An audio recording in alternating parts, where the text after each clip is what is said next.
Por fin, ha llegado el Halloween o el día de finaos como lo conocemos en las Islas Canarias, por lo que es ya hora de hacer un especial de Halloween.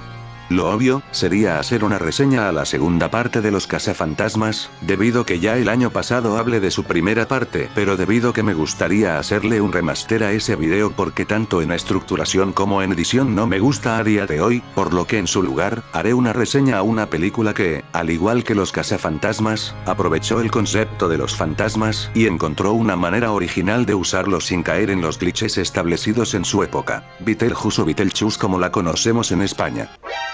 Que Beetlejuice, hostias, se nota que no has dado inglés en tu vida. De toda la vida se ha dicho Beetlejuice, que los españoles no sepan inglés, no significa que el nombre sea correcto, si usted vuelve en oro, os dejaremos en paz. Menudos pesados son los latinos con su doblaje. Dejando jodas que más tarde explicaré, continuaremos. Beetlejuice es una película estrenada en 1988 dirigida por Tim Burton. En ella nos cuenta la historia de una pareja de casados, los cuales un día mueren en un accidente de coche, provocando que ambos mueran y queden atrapados en su casa de verano, la cual es vendida a una nueva familia. Ahora como fantasmas, tendrán una misión, expulsar a la nueva familia para vivir en paz, mientras que un carismático y pervertido fantasma, intentará convencerlos de ayudarlos al decir su nombre 3 veces. Hoy repasaremos uno de los clásicos de Burton en el regreso de las reseñas a este canal. Como anteriores reseñas, esta estará conformada en varios puntos, donde repasaremos las virtudes y defectos de esta película para al final, calificar esta película dentro de un sistema de calificación que estrenará en este video. Y bueno, creo que es obvio que habrá spoilers de la película. En fin, sin nada más que decir, empecemos con este análisis.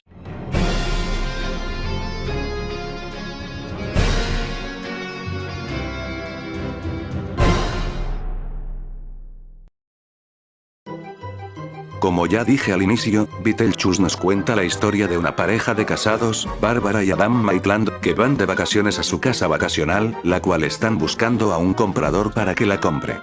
De vuelta a su hogar, después de ir a la ciudad, el coche de la pareja cae al río, debido a que dieron un volantazo para impedir el atropello de un perro. Parecía que no habían sobrevivido, pero la pareja vuelven a su hogar como si no hubiera pasado nada, pero cuando Adam sale de su casa, este es teletransportado a un desierto donde un gusano gigante se lo quería comer. Por suerte, su esposa lo consigue rescatar.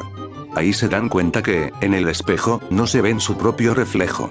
Y para poner sal en la herida, cerca de ahí, se encuentran un libro llamado Manual para Difuntos Recientes. Después de esto, la pareja se da cuenta de la verdad. Ambos murieron en el accidente de antes y ahora son fantasmas. Y si eso era lo peor, ahora se multiplicarán sus problemas porque su casa vacacional es vendida a una nueva familia, la familia de Eds, la cual ocupará su nuevo hogar. Después de estar leyendo un poco el manual, la pareja llega al más allá, donde descubren que es una burocracia dividida en secciones y dependiendo de tu muerte, tendrás una función específica. Después de esperar y vagar por los pasillos de ese lugar, ambos conocen a Juno, su asistenta social, la cual le cuenta que ambos estarán en la casa por un largo tiempo.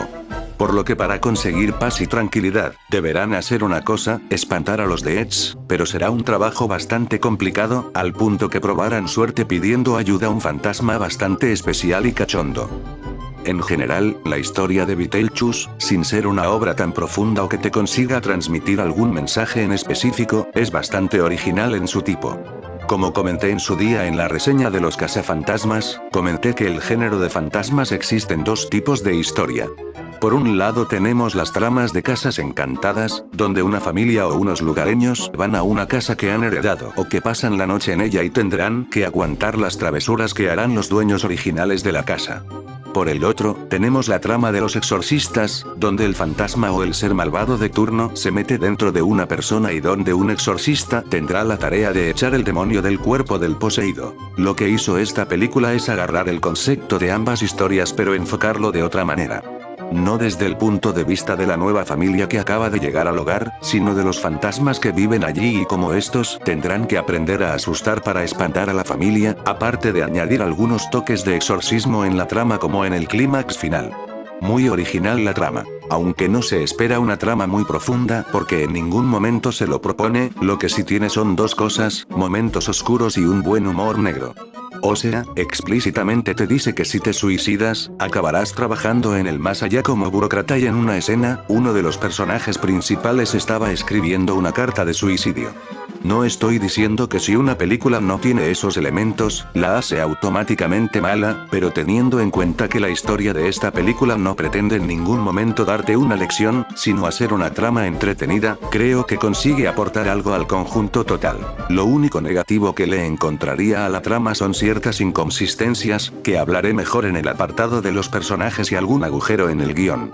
Por ejemplo, que la familia de Edge encuentre el manual para difuntos recientes, cuando en teoría ese manual es para, como dice su propio título, para los difuntos. ¿Quién fue el inteligente para tomar esa decisión? Simple, los guionistas, que tenían que encontrar la manera de generar un conflicto para el tercer acto. Aunque tengo entendido que este detalle del libro, o sea que los vivos puedan también leerlo, se mantuvo en la secuela, que aprovecho a decir que no comentaré nada de esta secuela porque no la he visto aún, aunque comentaré algunos detalles que he escuchado. En general, la historia funciona bastante bien en lo que se lo propone y aunque no pretenda dar un mensaje profundo, al menos tiene algunos elementos en la trama que aporta al conjunto final. Pasando a los personajes, estos los podemos dividir en tres grupos, los humanos, los del más allá y los más secundarios. Empezando por los humanos, estos los podemos dividir en dos, los Maitland y los Rex. Los primeros, Bárbara y Adam Maitland, son básicamente el estereotipo de la pareja perfecta en los 80s.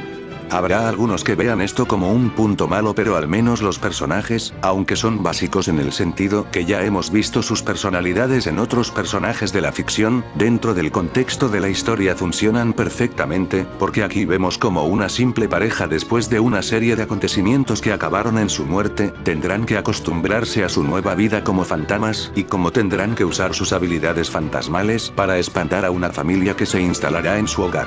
En general, ambos personajes consiguen transmitir la sensación que tendría una persona normal si se convirtiera en fantasma. Lo único que me chirrió de los dos protagonistas fue que ya supieran hacer sustos poco después de descubrir que habían muerto. Para que lo entiendan, casi 6 minutos después de descubrir que han muerto, ya saben cómo asustar a sus huéspedes. Sí, sé que tienen el manual y como dice Juno más adelante, este explica todo lo básico para asustar. Y sí, sé que esta escena sirve para explicar al espectador y a los mismos protagonistas que los humanos no los pueden ver. Pillo la gracia, pero no quita la inconsistencia, más viendo cómo ellos después harán sustos que no se acercan a estos primeros intentos. Pasando a la otra familia, los de Edge, son la típica familia millonaria, con el padre despreocupado que solo es usado para meter jumpscare. ¡Llegó el lechero! La madre rica que presume todo lo que tiene con su ayudante del trabajo y Lydia, la única que resalta de todos. No solo por ser gótica, que por dicha época era bastante novedosa, sino por tener la habilidad de ver a los muertos, algo que descubre cuando descubre a los Maitlands intentando asustar a sus padres. Y esto último, genera un agujero en el guión. Si lo comparamos con el agujero de guión de los Maitland, este es más grave, porque al menos ese agujero sirvió para el humor. El problema aquí es que nunca te especifica el por qué tiene esa habilidad. Simplemente te dicen: he leído el manual para difuntos recientes. Dice, los vivos no captan lo extraño e insólito. Yo soy bastante extraña e insólita. Y ya está, por 2 cojones. Así. Así los tiene. 2 huevos así de grandes que tiene. Desconozco si en la secuela dieron una explicación, pero fuera de ese agujero, Lydia es un personaje muy memorable. Tan memorable que se convirtió en coprotagonista de la serie que sacaron tiempo después y que en la secuela tuviera relevancia en la trama. El último humano que me quedaría a hablar sería Juno, la asistente fantasmal de los Maitland, que realmente su única función en la cinta es ayudar y explicar tanto a ellos como al espectador algunas cosas de la trama. Aunque aparezca poco, al menos dejó este momento que he visto en algunos memes. Hola, cabrones. No está mal, no está mal. Ahora tú.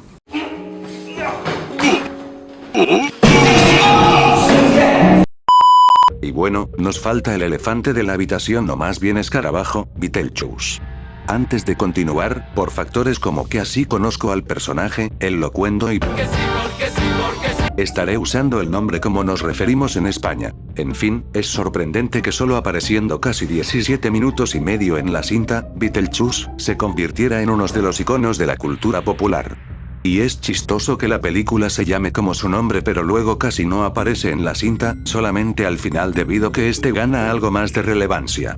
Lo bueno del personaje es que gracias a su carisma y la muy destacable actuación de Michael Keaton, consiguió crear a un personaje bastante carismático, burlón, esquizofrénico y lo más importante, pervertido. Y eso sería lo único que chirría un poco del personaje.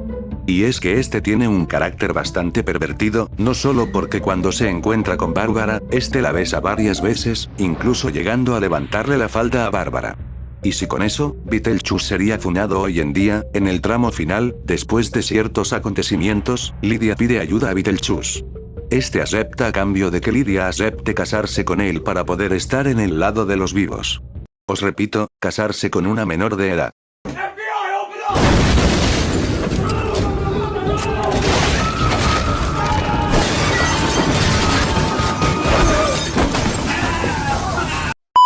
Ahora es entendible que tanto en la secuela como la serie de la película que lanzaron poco después del estreno de la cinta, rebajarían un poco la actitud de Beetlejuice, aunque en la secuela, he escuchado que este rebajamiento ha sido muy poco. Concluyendo con los personajes, aquí podríamos aplicar los principios de los cazafantasmas. O sea, que exceptuando a Beetlejuice y a Juno, los personajes principales son estereotipos andantes pero gracias al guión, sus buenas actuaciones y a su carisma hacen que sean personajes bastante recordados por la audiencia.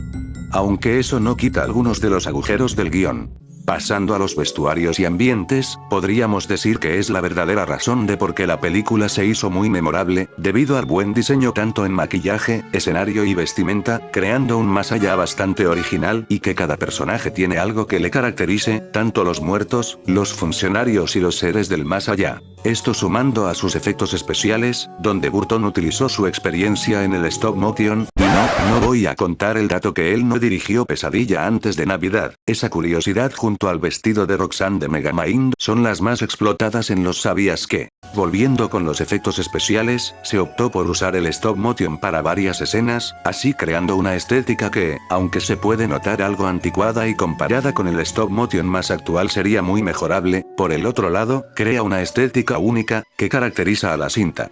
Esto mezclado con el uso de pantalla verde y animatrónicos para ciertas escenas, crea una estética que la mayoría recordarán. Pasando al apartado sonoro, aquí podemos decir que Dan Gelfman, el compositor habitual de Burton, cocinó fuertemente porque hizo un instrumental bastante memorable, caracterizado por mostrar la locura que se vendrá con esta película, gracias al uso de música muy alocada y con varios instrumentos. El mejor ejemplo de esto es el tema inicial donde nos adelanta el tono frenético y alocado que tendrá la cinta. Aquí os dejo algunos temas que me gustaron aparte del tema principal.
Los temas vocales tampoco se alejan de los instrumentales.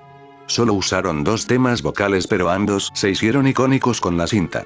Por un lado tenemos el tema de ello del cantante Harry Belafonte, la cual fue usada en la escena más mítica de la cinta, donde los Maitlands con sus poderes poseen a la familia haciendo que bailen al compás de la canción. Como un dato curioso, esta canción es incluso más antigua que la versión que lanzaría Belafonte, debido que era usada por los que transportaba plátanos en Jamaica, lugar donde se originó, y que explícitamente en la letra explica cómo ellos tenían que esperar el dueño de la finca terminara de contar los plátanos para irse a casa. Bueno, no es la primera vez que en una cinta ponen una canción que suena bien pero desentona con la escena. Os recuerdo que en Romper Ralph, en la parte donde Vanellope aprende a conducir pusieron Shut Up and Drive de Rihanna, canción que no explícitamente trata de conducir, si me entendéis.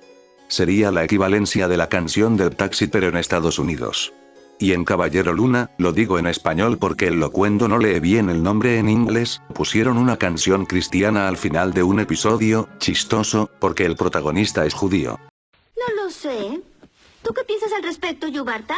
¡Ajá, se mamó! En fin, volviendo con el otro tema vocal, tenemos Jumping the Line del mismo cantante, que aparece al final y que al igual que el tema vocal anterior, fue usada en la otra escena icónica de la cinta, donde los Maitlands elevan a Lydia para que ésta baile al compás de la canción. Como un dato que descubrí viendo el descubrimiento semanal del Spotify, descubrí que en 2011, Pitbull, T-Pain y Sean Paul hicieron un remake de dicha canción llamada Shake Señora, que como otro dato adicional, ese es el nombre alternativo de la canción. En conclusión, para el poco presupuesto que tuvieron, se nota que se lo curraron en el apartado estético y sonoro de la cinta. Para acabar con esta reseña, nos falta hablar del doblaje, que aunque sea el punto más subjetivo de la reseña porque no afecta a la calidad de la cinta, sí puede hacer que esta mejore si el doblaje es bueno. Y creo que lo primero que se debería hablar en este punto es la razón de por qué aquí en España se llamó Beetlejuice. Y no fue por un error de doblaje o porque en Francia se llamaba así, sino fue por un tema de adaptar el título al territorio español, haciéndolo más accesible para el público. Respeto a los que no le gusten el nombre, pero sería hipócrita quejarse de dicho cambio cuando ha habido cambios similares. Y esto lo digo por el lado latino de mi audiencia, donde aparte de tener casos similares, curiosamente le añadieron un subtítulo a la película, llamándola El Superfantasma, algo más notorio cuando se emite por el Canal 5 de México. Beetlejuice. Y lo chistoso es que no se llama Beetlejuice, porque si nos fijamos este realmente se llama Betelgeuse, que irónicamente se llama igual que una estrella situada en Orión. La razón del cambio es que en medio de la producción cambiaron el nombre para que el público pudiera pronunciar mejor su nombre, aunque no pudieron cambiar los elementos con el nombre anterior, así manteniéndolo en el corte final. Pero dejando temas de adaptación, pasemos al doblaje. En España, el doblaje se realizó en Madrid en el estudio Sincronía con el director Ramiro de Maeztu y con un cast conformado por Roberto Martín, Ana Ángeles García, Salvador Aldeguer, Roberto Cuenca Martínez, Marilú Solier, Carlos de Pino, Elena de Maeztu, entre otros. En general, el resultado final es bastante bueno, notándose un buen trabajo en sus voces. La más resaltante sería la de Salvador Aldeguer como Beetlejuice, que dio una buena actuación a la altura de Michael Keaton. ¡Desgraciados! ¡Estáis tratando con un profesional! ¡Mierda de maqueta! Sobre la adaptación, fuera del nombre de Beetlejuice, no hubo grandes cambios, siendo una adaptación bastante buena de la película. El único cambio fue en la escena donde Lydia tenía que averiguar el nombre de Beetlejuice, que para adaptarlo, cambiaron que tuviera que adivinar las palabras Beatle y Juice, a Beatle por los Beatles y Chus por la expresión nachus, siendo una buena adaptación de la escena. En el doblaje latino, este contaría con un doblaje realizado en Venezuela hecho en la empresa Etcétera Group, con la dirección de Manuel Sánchez y con un cast conformado por Henry Salvat, Livia Méndez, Eduardo Bastidas, Magdalena Parrilla, Aura Rodríguez, Roberto Colmenares, Luis Pérez Pons, Elisa Estella, Juan Guzmán, entre otros actores. Al igual que en castellano, la actuación de la película, al menos basándome en algunos clips que encontré, es de buena calidad contando con buenas actuaciones, resaltando a Henry Salvat como Beetlejuice que como el doblaje castellano, también hizo una buena actuación. ¿Cuáles son sus habilidades? Bueno, he estudiado. Fui a la escuela de comercio, obtuve buenas calificaciones, busco almas perdidas y disfruto mucho haciéndolo. He hecho exorcismos unas 167 veces y siempre lo he logrado. Y cada vez que lo logro me siento que soy el mejor bioexorcista. ¿Y ahora qué creen? ¿Creen que estoy calificado? Sobre la adaptación, no hubo cambios, exceptuando en la escena anteriormente enseñada donde la parte que dice que ha realizado 167 exorcismos, donde realmente dice que vio El Exorcista 167 veces, algo que se mantuvo en castellano. Fuera de ese cambio, otros detalles de la adaptación es que en la pronunciación del apellido de los Deeds, se le añade una i al final pronunciándolo como Deetzi. Con esto concluimos que ambos doblajes al español son bastante disfrutables con sus respectivas diferencias. En conclusión, Beetlejuice es una de las comedias más icónicas de todos los tiempos, con una trama bastante original para su tiempo, personajes algo estereotipados pero que son bien usados en la trama, un buen apartado técnico, estético y sonoro que apoya la historia y la hizo más icónica y un doblaje que fuera de algunos cambios, estuvieron a la altura del idioma original. Por ello, a esta película le pongo un. Y bueno, antes de decir la nota, es hora de explicar el nuevo sistema de puntaje. Como ya dije en el análisis de Doom Eternal, dejaría de usar un sistema numérico para reflejar mi opinión desde mi punto de vista. Después de pensar por un tiempo, se me ocurrió una manera de poder calificar lo que opino o analizo. Para ello, he creado la escala de la recomendación. Con esta escala, reflejaré mi punto de vista basándome en los aspectos positivos y negativos de lo que analice o opine, y a partir de allí, reflejaré dicha opinión a partir de lo recomendable que es el producto, desde que sea una obra que tienes que ver una vez en la vida hasta una obra que ni recomendaría a tu peor enemigo. Pasando a la acción, juntando los puntos positivos y negativos de la cinta, podemos concluir que esta película entra en la categoría de recomendado al 100%, esto debido que aunque tiene sus agujeros de guión y algunas incógnitas que no se explicaron en la cinta, no son lo suficientemente gordos para hacer que la película pase a ser una película muy recomendable. Y como alguien que vio por primera vez esta película este año, es una película que recomiendo bastante ver. En fin, espero que hayan disfrutado de esta reseña. Tenía ganas de volver a hacer una reseña, pero obviamente tenía que mejorar el formato debido que los consideraba algo básico en las primeras que hice. Por lo que si creéis que puede mejorar en algo, tanto en el formato de la reseña como en la escala de la recomendación, me lo podéis comentar en los comentarios. En fin, solo me falta decir que si os ha gustado el video, os agradecería si os suscribieran, dieran like al video y activaran la campanita para no perder los próximos vídeos que suba.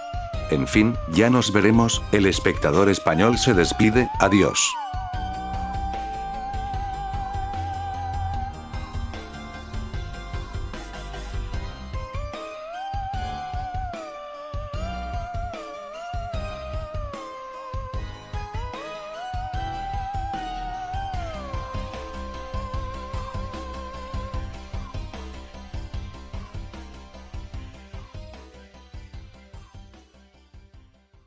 What do you think of... Funny Fazbear's